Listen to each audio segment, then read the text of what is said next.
You've done your assessment and you've decided on some protocols. So where do you begin training and what do you observe in the first session? The number one thing that I tell my trainees is you want to set your client at ease and explain sensor placement and the feedback experience. So why am I placing a sensor at CZ or at FZ? Why am I doing that? How does that correlate with my findings? How does it correlate with their symptoms? The other thing that I often do is add a peripheral measure. So over here on the left, we have a stress thermometer that you can get at biomedical.com or find online.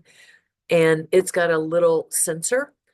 I have my clients gently hold that between their fingertips, or I'll use, medical tape and tape it to their finger. And let's just say they come in and their hands are really cold. It's measuring a 70 degrees. I am going to look to see if I can raise that to 86 or 90 throughout a 15, 20-minute session. As they relax, their hands warm. I believe it was the Greens that started dealing with migraines with hand warming techniques in biofeedback. So I've taken that, and this just makes me have a different measure besides client report, or me watching my client to see if my goal is relaxation, are they getting to a relaxed state? Alternately, I can always use a pulse oximeter. So if they sit down and I put this on their finger and their pulse is at 86, I expect over the 15, 20 minutes of my training that that's going to come down to about a 70, 75. So this can be very helpful.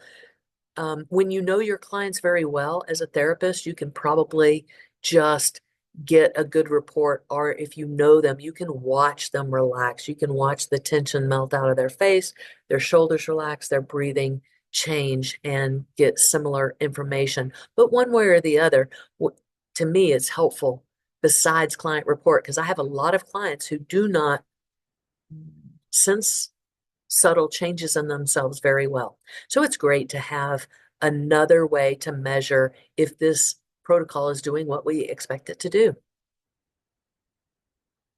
So in the first few sessions, I tend to pause the training every 5 minutes and check in on that client self-report. I will help them re-alert if they become drowsy. I'm ensuring that they're comfortable, they understand the process, and we have outlined goals of training.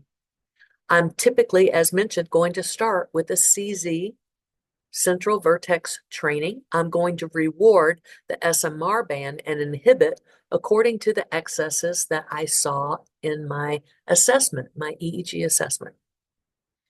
So setting the reward band is going to be very important. What we're looking for is an optimal frequency. Sometimes I even have them stand up if they get drowsy and talk to me for a few minutes before they sit down and re-engage in the feedback. I help them understand that alert engagement is necessary for this type of learning. Repetition is the key to neurofeedback, operant conditioning learning. We strive for between 15 and 20 minutes on a protocol. Sometimes we have to work up to this. If I've got somebody who doesn't sleep well, they may get drowsy in 3 to 5 minutes.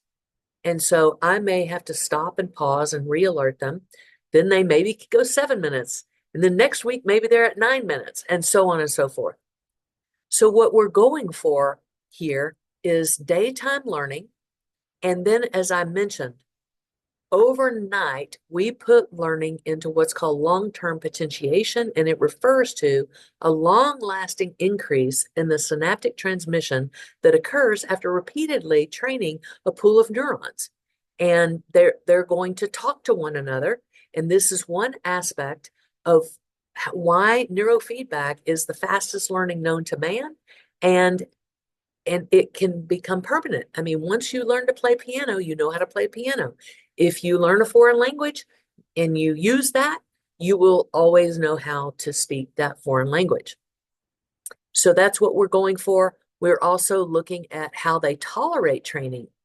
Again, if we're trying to get them to relax, then are they relaxing during training? If they're too relaxed and we're trying to get them to alert, are they able to alert and stay engaged in the feedback?